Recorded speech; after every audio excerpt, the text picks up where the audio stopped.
ఈరోజు మనతో వచ్చరికి సినీ నిర్మాత నటికుమార్ గారు ఉన్నారు. సార్ నమస్తే సార్. సార్ ఒక మీడియా టైకూన్ అని చెప్పుకోవచ్చు. అదేవిధంగా ఒక వార్తల్లో ప్రచురించే ఒక మొగలు అనుకోవచ్చు వార్తల విధంగా. సో రామోజీరావు గారు ఈరోజు ఎర్లీ మార్నింగ్ 4:30కి అయితే మరణించడం జరిగింది. సో ఆయనకి మీకు మధ్య ఎటువంటి అనుబంధ సంబంధం ఉంటుంది సార్? ఆయనకి మాకు ఆయన ఒక దిగ్గజం, ప్రపంచానికే ఒక శక్తి. అంటే అలాంటి వ్యక్తి రాబోరు. అలాంటి వ్యక్తులు కొంతమంది అరుదుగా ఉంటారు. అరుదుగా ఉన్న దాంట్లో రామోజీరావు గారు ఒకరు. ఎందుకంటే ఆయన సినీ ఇండస్ట్రీ ఎలా కాపాడాలి, ఎలా ప్రస్థానం స్టార్ట్ చేయాలి, ఎలా సినిమాని నిర్మాతగా ప్రొడక్షన్ చేస్తే, ఎలా డిస్ట్రిబ్యూటర్గా చేస్తే, ఎలా ఎగ్జిబ్యూటర్గా టెలికాస్ట్ చేయాలి అనేది ఒక వ్యవస్థను స్థాపించిన వ్యక్తి. ఒక వ్యవస్థనే స్థాపించాడు. ఒక ప్రొడక్షన్గా ఉషాకిరణ్ మూవీస్ అని పెట్టాడు, ఒక వ్యవస్థగా ఉషాకిరణ్ అవుట్డోర్ అని పెట్టాడు, ఒక వ్యవస్థగా మయూరి ఫిల్మ్ డిస్ట్రిబ్యూషన్ పెట్టాడు, ఒక వ్యవస్థగా ఎగ్జిబ్యూటర్స్గా మయూరి ఎగ్జిబ్యూటర్స్ పెట్టాడు. అంటే ఎంత గొప్ప విషయం చూడండి. ఒక వ్యవస్థను స్థాపించాడు ఆయన. ఈ సినిమాని నేను ప్రొడక్షన్ చేస్తాను, నా ప్రొడక్షన్ ఇంకొకరు డిస్ట్రిబ్యూషన్ కొనకంట ఆయనే డిస్ట్రిబ్యూషన్ ఆఫీస్ పెట్టాడు. నా డిస్ట్రిబ్యూషన్ మళ్ళీ థియేటర్స్ అనేది మొత్తం రాష్ట్రంలో ఎన్ని థియేటర్లు ఉన్నాయో అన్ని థియేటర్లు ఇలాగ ఇప్పుడున్న లీజుదారులు దండాకోర్లు కాదు. ఆయన ఒక పద్ధతిగా లీజు థియేటర్ తీసుకుంటే ఆ లీజుకి ఒక 100 రూపాయలు థియేటర్ లీజ్ అయితే దానికి ఒక 5 రూపాయలు వేసుకొని మార్జిన్కి దాని థియేటర్లో రన్ చేశాడు. లాంగ్ లీజ్ నడిపాడు. దాదాపు 30-40 సంవత్సరాలు నడిపాడు. నాకు తెలిసి ఒక్క 3-4 సంవత్సరాల దాకా ఇంకా థియేటర్ ఉండే. ఇంకా మొత్తం అన్నీ కూడా 3-4 సంవత్సరాల తర్వాత అన్ని థియేటర్లు వదిలేశాడు. మొత్తం టోటల్గా డిస్ట్రిబ్యూషన్ ఆఫీస్ కూడా తీసేశారు మయూరి. అలాగే ప్రొడక్షన్ ఉషాకిరణ్ కూడా ఆపేశారు. ఉషాకిరణ్ ఇప్పుడు మొత్తం టెలివిజన్కి వెళ్ళిపోయింది. టెలివిజన్ మన టీవీ సీరియల్స్, వెబ్ సిరీస్ ఆ ఆడవాళ్ళలోకి వెళ్ళిపోయింది. అంటే దానికి ఒకటే అడిగి ఆయన నిదర్శనం ఏంటంటే, ఉషాకిరణ్ మూవీస్ అనే ఒక సినిమా కొత్త వాళ్ళతో తీసిన 175 రోజులు 200 రోజులు ఫెయిల్యూర్లు లేవు వాళ్ళకి. అక్కడ ప్రేక్షకుల ఆదరణ ఏముంది, కంటెంట్ బాగుంటే సినిమా ఆడుతుంది, కథ బాగుంటే ఆడుతుంది. ఆ కథలో సినిమాని 100 రోజులు 150 రోజులు ఇప్పుడు చాలా డిఫరెంట్ మూవీస్ ఉన్నాయి. ఆయన దాంట్లో మొత్తం టోటల్గా ఒక సుబ్లాక్ సుధాకర్ గారి సినిమాలు అవ్వచ్చు, లేకపోతే ఒక మయూరి అవ్వచ్చు, ఒక పీపుల్స్ ఎన్కౌంటర్ అవ్వచ్చు, ఒక అశ్విని అంచబ్ గారు అశ్విని అవ్వచ్చు. సో మెనీ మూవీస్ డిస్ట్రిబ్యూషన్లో ప్రతి సినిమా ఆయన డిస్ట్రిబ్యూషన్ చేశాడు. ఈ డిస్ట్రిబ్యూషన్ వ్యవస్థ ఉంది అంటే ఆయన తీసుకొచ్చింది. ఈ డిస్ట్రిబ్యూషన్ వ్యవస్థ మయూరిలో ట్రైనింగ్ చెందిన వాళ్ళు మేనేజర్లు అవ్వచ్చు, ఆయన అక్కడ అటెండర్ అవ్వచ్చు, అక్కడ ఏజెంట్ అవ్వచ్చు, లైన్ ఇన్స్పెక్టర్ అవ్వచ్చు. ఆయన స్థాపించిన ఆయన ట్రైనింగ్లో వచ్చిన వాళ్ళే వీళ్ళంతా. ఈ సురేష్ మూవీస్లో అయినా, ఈ దిల్ రాజు ఆఫీసులో అయినా, ఏ ఆఫీసులో అయినా వాళ్ళ మనుషులే. అంటే అలా ఒక సంస్థలను స్థాపించాడు. అలాంటి వ్యక్తి రాబోడు. అంటే ఆయన కింద సుమారు ఎన్ని వేల మంది స్టాఫ్ ఉంటారు? సుమారు దాదాపు నేను 1,00,000 పైచీలకు ఉంటారనుకుంటున్నాను. నేను 1,00,000 పైచీలకు. అంటే ఒక ఈనాడు అవ్వచ్చు, ఒక రామోజీ ఫిల్మ్ సిటీ అవ్వచ్చు, ఒక రామోజీ పచ్చళ్ళు అవ్వచ్చు, ఇంకా డిఫరెంట్ కంపెనీస్ ఉన్నాయి దానికి. అవన్నిటి ప్రియ పచ్చళ్ళు అవ్వచ్చు, ఇంక చాలా ఉన్నాయి. అలాంటివన్నీ కూడా మొత్తం 1,00,000 మంది పైచీలకే ఆయనకి ఎంప్లాయీస్ ఉంటారు. మొత్తం ఇండియా అంతే కాదు, మొత్తం టోటల్ ప్రపంచంలోనే చాలా ఆయనకి ఇంపోర్టెడ్ ఎక్స్పోర్టెడ్ బిజినెస్ కూడా అమెరికా లాంటిలో ఉన్నాయి. కానీ అవన్నీ కూడా మొత్తం టోటల్గా ఒక కలంతో రాశాడు. అది ఆయన గొప్పతనం. అలాంటి వ్యక్తులు చాలా అరుదుగా ఉంటారు. అలాగా ఆయన కోసం మన సినిమా ఇండస్ట్రీస్ కోసం చెప్తుంది. జర్నలిజంకి ప్రధాన ప్రతిపక్ష హోదా. ప్రతిపక్షం అంటే ప్రతిపక్షం పొలిటికల్ వాదించకపోతే, ప్రతిపక్షం మాట్లాడకపోతే, ప్రతిపక్ష పాత్ర పోషించి కలంతో రాసిన వ్యక్తి ఎవరైనా ఉన్నారంటే, కలంతో ప్రతిపక్షాన్ని నిర్వహించిన వ్యక్తి ఎవరైనా ఉన్నారంటే అది రామోజీరావు గారి. ప్రతిపక్షాన్ని ప్రధాన ప్రతిపక్షంగా 1980లో మొత్తం టోటల్గా ఒక ఇందిరాగాంధీ మీద యాంటీ రాశారు, ఇందిరాగాంధీ గారి మీదే. అలాంటి పెద్ద దిగ్గజాల మీద రాసుకుంటూ ప్రధాన ప్రతిపక్ష హోదా పోషించుకుంటూ వచ్చారు. ఆ రోజు కమ్యూనిస్టులు మాట్లాడలేకపోయినా రామోజీరావు గారు ఒక ఈనాడు పత్రిక మాట్లాడుకుంటూ వచ్చి ఆనాడు ఈ మొత్తం టోటల్గా ఈ మొత్తం ఒక అంధకారంలో ఉన్న రాష్ట్రానికి మనకు ఒక మనిషి కావాలి అంటే నందమూరి తారక రామారావు గారిని ఒక వృక్షాన్ని తీసుకొచ్చి ఆయన చీఫ్ మినిస్టర్గా 9 నెలల్లో చీఫ్ మినిస్టర్గా చేసిన ఘనత, ఆ ప్రధాన ప్రతిపక్ష హోదాని ఆయన ప్రధాన ప్రతిపక్షంగా నిలబడి దగ్గరుండి రామారావు గారికి ఆయన మొత్తం టోటల్గా అందరం ఎక్కించిన వ్యక్తి ఎవరు ఉంటే అది రామోజీరావు గారి. అలా మళ్ళీ మద్యపాన నిషేధం ఒక ఉద్యమాన్ని స్టార్ట్ చేయించి ఆ ఉద్యమానికి ఉప్పున్లా తీసుకొచ్చి ఆ ఉద్యమంలో మొత్తం టోటల్గా 26 సీట్లకి పడిపోయే కాంగ్రెస్ పార్టీ తీసుకొచ్చి మళ్ళా మీకు నందమూరి తారక రామారావు గారి గవర్నమెంట్ స్థాపించిన వ్యక్తి ఎవరు ఉన్నారంటే అది రామోజీరావు గారి. అక్కడి నుంచి మళ్ళీ ఒక మొత్తం టోటల్గా ఆ వృక్షంలో నందమూరి తారక రామారావు గారు అల్లుడైన ఒక చంద్రబాబు నాయుడు గారైన ఒక విజన్ తీసుకొచ్చి ఆ విజన్కి ఈయనకు ఉంది.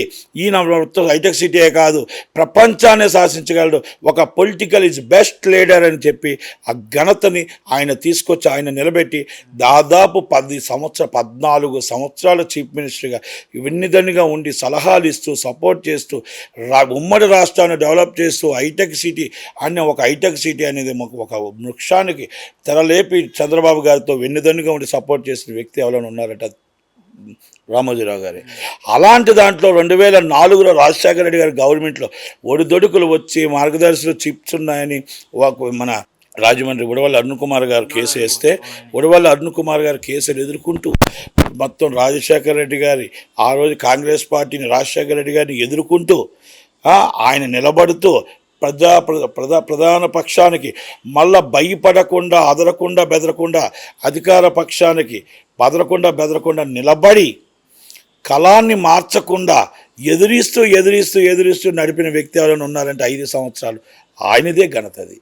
ఆ టైంలోనే మాకు 2008లో మాతో పాటు ఆయన చెన్నై వెళ్తూ మాతో పాటు ఫ్లైట్లో మా ఫ్యామిలీ అందరితో పాటు రావడం, ఆయనతో మాకు 10 నిమిషాలు టైం దొరకడం, ఆయనకి మేము పాదాభివందనాలు చేసుకోవడం, ఆయనతో మాట్లాడుకోవడం అనేది మా జీవితంలో మేము చేసుకున్న అదృష్టం. అలాంటి ఆయన లగేజ్ నేను పట్టుకుంటానంటే కూడా లేదు, ఆయన లగేజ్ ఆయన పట్టుకొని బయటకు వచ్చాడు తప్ప అంటే అలాంటి కమిట్మెంట్ ఉన్న వ్యక్తులు మళ్ళీ దొరకపోరు. అలాంటిది అక్కడి నుంచి మళ్ళా ఎదుర్కొంటూనే వచ్చాడు. 2014లో మొత్తం అమరావతి రాష్ట్రానికి చంద్రబాబు నాయుడు గారు 2 రాష్ట్రాలు విడిపోయిన తర్వాత చంద్రబాబు నాయుడు గారు రాష్ట్రాన్ని చెయ్యటానికి ప్రయత్నాలు ఆయన ఒక ప్రధాన ప్రతిపక్ష పాత్ర ఆయనే పోషించి ఆ చంద్రబాబు నాయుడు గారిని అందరం ఎక్కించి ఆ రాష్ట్రాన్ని కాపాడాలని ఒక ఆలోచన చేశాడు. చాలా ఎక్స్ట్రాడినరీ ఆలోచన. 2019 ఏది ఉందో 2019 నుంచి ఒక జగన్మోహన్ రెడ్డి అనే ఒక నియంత్రుడు ఒక హిట్లరు రామోజీరావు గారి మీద కక్ష కట్టి అక్కడి నుంచి మార్గదర్శి చిట్స్ అన్నీ స్టార్ట్ చేసి ఎలాగ అరెస్ట్ చేయాలా, ఎలా చిత్రహింసలు పెట్టాలా, ఎంప్లాయీస్ని అరెస్ట్ చేస్తూ ఆయన చిట్లు వేసిన వాళ్ళు అరెస్ట్ చేస్తూ కష్టపెడుతూ బాధ పెడుతూ ఎన్నో నరకయాతన అనుభవించి 5 సంవత్సరాలు ఆయన 48 గంటలైనా జైల్లో పెట్టాలని నా జీవిత జయం అని అనుకొని అది కలలో నెరవేరలేదు. అయినా కూడా మడమ తిప్పలేదు, మాట తప్పలేదు, ఏమంటారు జర్నలిజం అనేది మారలేదు. ఎదిరిస్తూనే వచ్చాడు.